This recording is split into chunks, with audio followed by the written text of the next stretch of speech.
Hi everyone, मैं प्रिया और अपने चैनल पर आप सभी का स्वागत करती हूँ। तो देखिए, आज हम श्रीमद् भागवत गीता का 18वां अध्याय मोक्ष संन्यास योग, ये हमारे श्रीमद् भागवत गीता का आखिरी अध्याय है, जिसको आप आराम से ध्यान से सुने। है ना। हमारे श्री कृष्ण और अर्जुन जी का संवाद चल रहा है, जिसमें अर्जुन कहते हैं, हे महाबाहो, हे अंतर्यामिन, हे वासुदेव, मैं संन्यास और त्याग के तत्व को पृथक पृथक जानना चाहता हूँ। तब हमारे भगवान श्री कृष्ण बोले, कितने ही पंडित जन जो काम कर्मों के त्याग को संन्यास समझते हैं तथा दूसरे विचार कुशल पुरुष सब कर्मों के फल के त्याग को त्याग कहते हैं। कुछ एक विद्वान ऐसा कहते हैं कि कर्म मात्र दोष युक्त है, इसलिए त्यागने के योग्य है, और दूसरे विद्वान यह कहते हैं कि यज्ञ, दान और तप रूप कर्म त्यागने योग्य नहीं है। हे पुरुष श्रेष्ठ अर्जुन, संन्यास और त्याग, इन दोनों में से पहले त्याग के विषय में तू मेरा निश्चय सुन, क्योंकि त्याग सात्विक, राजस और तामस भेद से 3 प्रकार का कहा गया है। यज्ञ, दान और तप रूप कर्म त्याग करने के योग्य नहीं है, बल्कि वह तो अवश्य कर्तव्य है, क्योंकि यज्ञ, दान और तप ये तीनों ही कर्म बुद्धिमान पुरुषों को पवित्र करने वाले हैं। इसलिए हे पार्थ, इन यज्ञ, दान और तप रूप कर्मों को तथा और भी संपूर्ण कर्तव्य कर्मों को आसक्ति और फलों का त्याग करके अवश्य करना चाहिए। यह मेरा निश्चय किया हुआ उत्तम मत है। परंतु नियत कर्म का स्वरूप से उचित त्याग नहीं है, इसलिए मोह के कारण उसका त्याग कर देना तामस त्याग कहा गया है। जो कुछ कर्म है वह सब दुख रूप ही है। ऐसा समझकर यदि कोई शारीरिक क्लेश के भय से कर्तव्य कर्मों का त्याग कर दे, तो ऐसा राजस त्याग करके त्याग के फल को किसी भी प्रकार नहीं किया जाता। हे अर्जुन, जो शास्त्र विहित कर्म करना कर्तव्य है, इसी भाव से आसक्ति और फल का त्याग करके ही किया जाता है, वही सात्विक त्याग माना गया है। जो मनुष्य असुकल कर्म से द्वेष नहीं करता है और कुशल कर्म में आसक्त नहीं होता है, वह शुद्ध सात्विक से युक्त पुरुष, संशय रहित, बुद्धिमान और सच्चा त्यागी है। क्योंकि शरीरधारी किसी भी मनुष्य के द्वारा संपूर्णता से सब कर्मों का त्याग किया जाना शक्य नहीं है, इसलिए जो कर्म फल का त्यागी है वही त्यागी है, यह कहा जाता है। कर्म फल का त्याग न करने वाले मनुष्यों के कर्मों का ना तो अच्छा बुरा और मिला हुआ, ऐसे 3 प्रकार का फल मरने के पश्चात अवश्य होता है, किंतु कर्म फल का त्याग कर देने वाले मनुष्यों के कर्मों का फल किसी काल में नहीं होता है। हे महाभावों, संपूर्ण कर्मों की सिद्धि के ये 5 हेतु कर्मों का अंत करने के लिए उपाय बतलाने वाले सांख्य शास्त्र में कहे गए हैं, उनको तू मुझसे भली भांति जान। इस विषय में अर्थात कर्मों की सिद्धि में अधिष्ठान और कर्ता तथा भिन्न भिन्न प्रकार के करण और नाना प्रकार की अलग अलग चेष्टाएं हैं, वैसे ही 5वां हेतु देव है। मनुष्य मन, वाणी और शरीर से शास्त्र अनुकूल तथा विपरीत जो कुछ भी कर्म करता है, उसके ये 5 कारण हैं। परंतु ऐसा होने पर जो मनुष्य अशुद्धि बुद्धि होने के कारण उस विषय में यानी कर्मों के होने में केवल शुद्ध स्वरूप आत्मा को कर्ता समझता है, वह मलिन बुद्धि वाला या अज्ञानी यथार्थ नहीं समझता है। जिस पुरुष के अंतःकरण में करता हूँ ऐसा भाव नहीं है तथा जिसकी बुद्धि संसारिक पदार्थों में और कर्मों में लिपायमान नहीं होती है, वह पुरुष इन सब लोगों को मारकर भी वास्तव में ना तो मरता है और न पाप से बंधता है। ज्ञाता, ज्ञान और ज्ञेय ये 3 प्रकार की कर्म प्रेरणा है, और कर्ता, करण और क्रिया ये 3 प्रकार का कर्म संग्रह है। गुणों की संख्या करने वाले शास्त्र में ज्ञान और कर्म तथा कर्ता गुणों के भेद से 3-3 प्रकार के ही कहे गए हैं, उनको भी तू मुझसे भली भांति सुन। जिस ज्ञान से मनुष्य पृथक पृथक सब भूतों में एक अविनाशी परमात्म भाव से विभाग रहित समभाव से स्थित देखता है, उस ज्ञान को तू सात्विक जान। किंतु जो ज्ञान अर्थात जिस ज्ञान के द्वारा मनुष्य संपूर्ण भूतों में भिन्न भिन्न प्रकार के नाना भावों को अलग अलग जानता है, उस ज्ञान को तू राजस जान। परंतु जो ज्ञान एक कार रूप शरीर में ही संपूर्ण के सदृश आसक्त है तथा जो बिना युक्ति वाला तात्विक अर्थ से रहित और तुच्छ है, वह तामस कहा गया है। जो कर्म शास्त्र विधि से नियत किया हुआ और कर्तापन के अभिमान से रहित हो तथा फल न चाहने वाले पुरुष द्वारा बिना राग द्वेष के किया गया हो, वह सात्विक कहा जाता है। परंतु जो कर्म बहुत परिश्रम से युक्त होता है तथा भोगों को चाहने वाला पुरुष द्वारा और अहंकार युक्त पुरुष द्वारा किया गया हो, वह कर्म राजस कहा गया है। जो कर्म परिणाम, हानि, हिंसा और सामर्थ्य को न विचार कर केवल अज्ञान से आरंभ किया जाता है, वह तामस कहा जाता है। जो कर्ता, संग रहित, अहंकार के वचन न बोलने वाला, धैर्य और उत्साह से युक्त तथा कार्य के सिद्ध होने पर और न होने पे हर्ष शोकादि विकारों से रहित है, वह सात्विक कहा जाता है। जो कर्ता आसक्ति से युक्त, कर्मों के फल को चाहने वाला और लोभी है तथा दूसरों को कष्ट देने का स्वभाव वाला, अशुद्धचारी और हर्ष शोक से लिप्त है, वह राजस कहा गया है। जो कर्ता आयुक्त, शिक्षा से रहित, घमंडी, धूर्त और दूसरों की जीविका का नाश करने वाला तथा शोक करने वाला, आलसी और दीर्घ सूत्री है, वह तामस कहा जाता है। हे धनंजय, अब तो बुद्धि का और घृति का गुणों के अनुसार पर 3 प्रकार का भेद मेरे द्वारा संपूर्णता से विभाग पूर्वक कहा जाने वाला सुन। हे पार्थ, जो बुद्धि प्रवृत्ति मार्ग और निवृत्ति मार्ग को, कर्तव्य और अकर्तव्य को, भय और अभय को तथा बंधन व मोक्ष को यथार्थ जानती है, वह बुद्धि सात्वकी है। हे पार्थ, मनुष्य जिस बुद्धि के द्वारा धर्म और अधर्म को तथा कर्तव्य और अकर्तव्य को यथार्थ नहीं जानता है, वह बुद्धि राजसी है। हे अर्जुन, जो तमोगुण से घिरी हुई बुद्धि अधर्म को भी यह धर्म है ऐसा मान लेती है तथा इसी प्रकार अन्य संपूर्ण पदार्थों को विपरीत मान लेती है, वह बुद्धि तामसी है। हे पार्थ, जिस अभिवाचारणी धारण शक्ति से मनुष्य ध्यान योग के द्वारा मन, प्राण और इंद्रियों की क्रियाओं को धारण करता है, यह घृति सात्वकी है।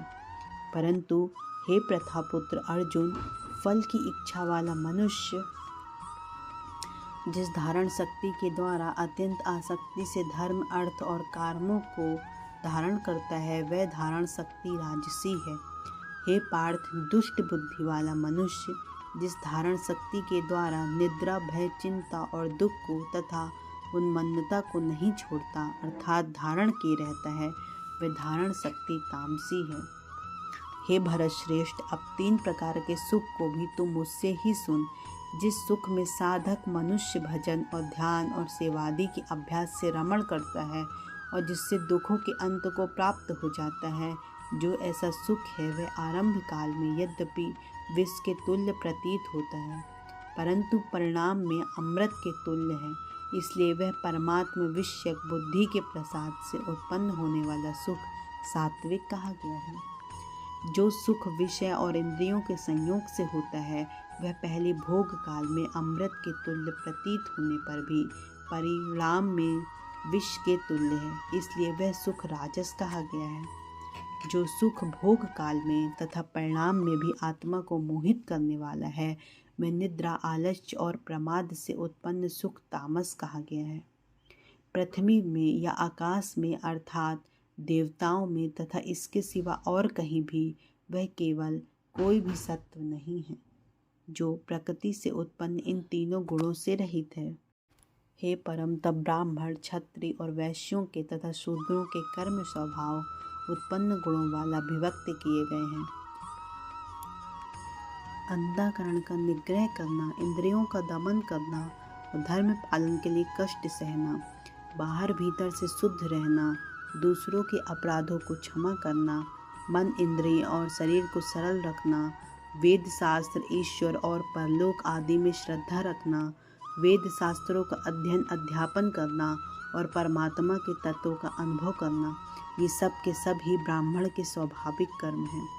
शूरवीरता, तेज, धैर्य, चतुरता और युद्ध में ना भागना, दान देना, स्वामी भाव, ये सब के सभी क्षत्रिय के स्वाभाविक कर्म हैं।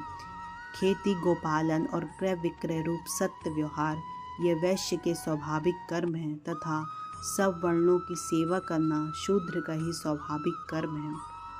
अपने अपने स्वाभाविक कर्मों में तत्परता से लगा हुआ मनुष्य भगवत प्राप्ति रूप परम सिद्धि को प्राप्त हो जाता है।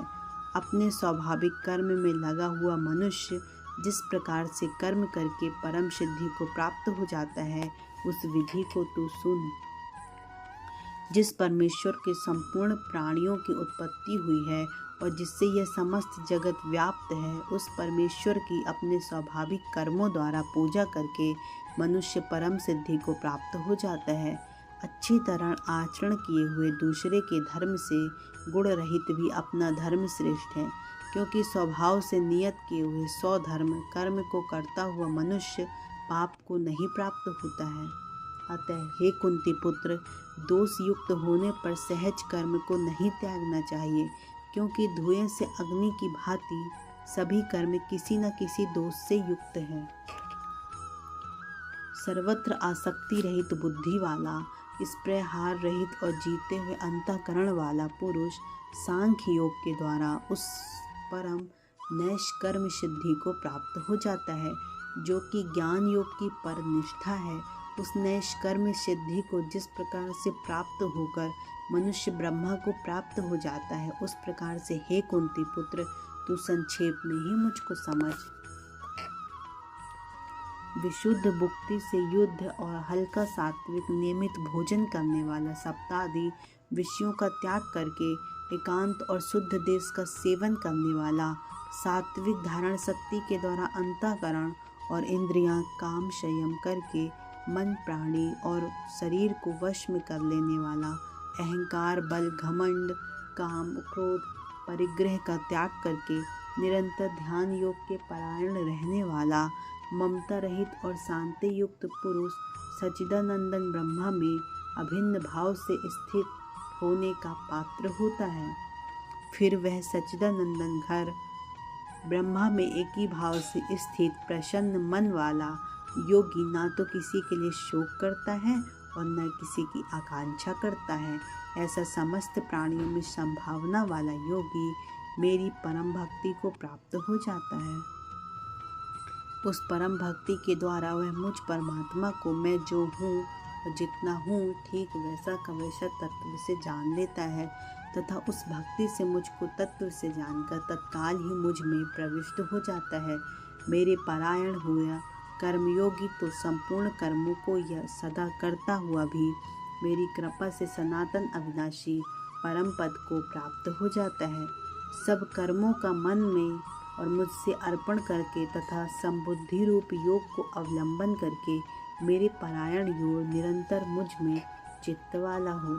उपयुक्त प्रकार से मुझ में चित्त वाला होकर तू मेरी कृपा से समस्त संकटों का अनायास पार कर जाएगा, और यदि अहंकार के कारण मेरे वचनों को न सुनेगा तो नष्ट हो जाएगा, अर्थात परमार्थ से भ्रष्ट हो जाएगा।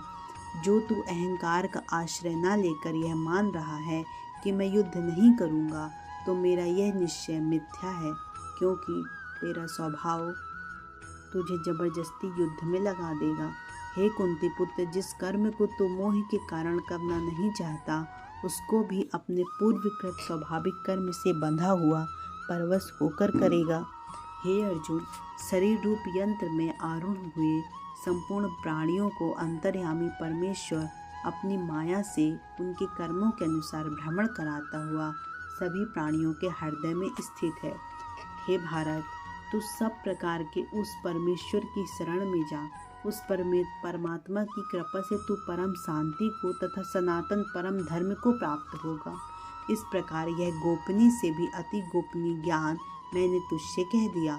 अब तू इस रहस्य युक्त ज्ञान को पूर्णतया भली भांति विचार कर, जैसे चाहता है वैसे ही कर। संपूर्ण गोपनीयों से अति गोपनीय मेरे परम रहस्य युक्त वचन को तू फिर से जान। तू मेरा अतिशय प्रिय है, इससे यह परम हितकारक वचन मैं तुझसे कहूँगा। हे अर्जुन, तू मुझ में मन वाला हो और मेरा भक्त बन, मेरा पूजन करने वाला हो और मुझको प्रणाम कर। ऐसा करने से तो मुझे ही प्राप्त होगा। मैं तुझसे सत्य प्रतिज्ञा करता हूँ, क्योंकि तू मेरा अत्यंत प्रिय है। संपूर्ण धर्मों को अर्थात संपूर्ण कर्तव्य कर्मों को मुझ में त्याग कर तू केवल एक मुझ सर्वशक्तिमान सर्वाधार परमेश्वर के ही शरण में आ जा।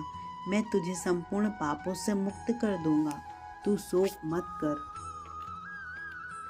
तुझे यह गीता रूप रहस्यमय उपदेश किसी भी काल में ना तो तप रहित मनुष्य से कहना चाहिए और न भक्ति रहित से और न बिना सुनने की इच्छा वाले से ही कहना चाहिए। जो मुझसे दोष दृष्टि रखता है उससे मैं कभी नहीं कहना चाहिए। जो पुरुष मुझ में परम प्रेम करके इस परम रहस्य युक्त गीता शास्त्र को मेरे भक्तों से कहेगा वह मुझको ही प्राप्त होगा, इसमें कोई संदेह नहीं है। उससे बढ़कर मेरा कोई प्रिय कार्य करने वाला मनुष्यों में कोई भी नहीं है तथा पृथ्वी भर में उससे बढ़कर मेरा प्रिय दूसरा कोई भविष्य में होगा ही नहीं। जो पुरुष इस धर्म में हम दोनों संवाद रूप गीता शास्त्र को पढ़ेगा, इसके द्वारा ज्ञान यज्ञ से पूजित हो जाऊंगा, ऐसा मेरा मत है। जो मनुष्य श्रद्धा युक्त और दोष दृष्टि से रहित होकर इस गीता शास्त्र को श्रवण भी करेगा, वह भी पापों से मुक्त होकर उत्तम कार्य करने के श्रेष्ठ लोकों को प्राप्त होगा। हे पार्थ, क्या इससे को तूने एकाग्रचित से श्रवण किया? और हे धनंजय, क्या यह तेरा अज्ञान जनित मोह नष्ट हो गया? अर्जुन बोले, हे अच्युत, आपकी कृपा से मेरा मोह नष्ट हो गया और मैंने स्मृति प्राप्त कर ली है। अब मैं संशय रहित होकर स्थित हूँ, अतः आपकी आज्ञा का पालन करूँगा। तब हमारे भगवान श्री कृष्ण बोले, इस प्रकार वासुदेव जो महात्मा अर्जुन के इस अद्भुत रहस्ययुक्त रोमांचकारक संवाद को सुना गया, श्री व्यास जी की कृपा से दिव्य दृष्टि पाकर मैंने इस परम गोपनीय योग को अर्जुन के प्रति कहते हुए स्वयं योगेश्वर भगवान श्री कृष्ण से भी प्रत्यक्ष सुना। हे राजन, भगवान श्री कृष्ण और अर्जुन के इस रहस्ययुक्त कल्याणकारक और अद्भुत संवाद को पुनः पुनः स्मरण करके मैं बार बार हर्षित हो रहा हूँ। हे राजन, श्री कृष्ण के इस अत्यंत विलक्षण रूप को मैं पुनः पुनः स्मरण करके मेरे चित्त में महान आश्चर्य होता है और मैं बार बार हर्षित हो रहा हूँ। हे राजन, जहाँ योगेश्वर भगवान श्री कृष्ण है, वहाँ गांडीव धनुषधारी अर्जुन ही है। वहीं पर श्री कृष्ण विजय विभूति और अचल नीति है, ऐसा मेरा मत है। इस प्रकार उपनिषद ब्रह्म विद्या योग शास्त्र रूप श्रीमद् भागवत गीता के श्री कृष्ण अर्जुन संवाद में मोक्ष संन्यास योग नामक 18वां अध्याय हमने इस वीडियो के माध्यम से कंप्लीट किया और आज हमने श्रीमद् भागवत गीता का 18 अध्याय संपूर्ण किया इस वीडियो से, प्रिया गुप्ता नाम चैनल से। तो आप ज़रूर सुने और ज़्यादा से ज़्यादा लोगों को अपने फैमिली फ्रेंड सर्कल में शेयर करें, ताकि उन्हें भी श्रीमद् भागवत गीता का अनुभव हो जाए कि जो गीता सार है ना, जो हम श्रीमद् भागवत गीता है उसका जो मेन उद्देश्य क्या है, उसको आप भी अपने जीवन में उतारें। चलिए, जय श्री कृष्णा, जय श्री राधे राधे। अपन मिलते हैं किसी एक नए ऐसे ही कथाओं के साथ। तब तक के लिए बाय बाय।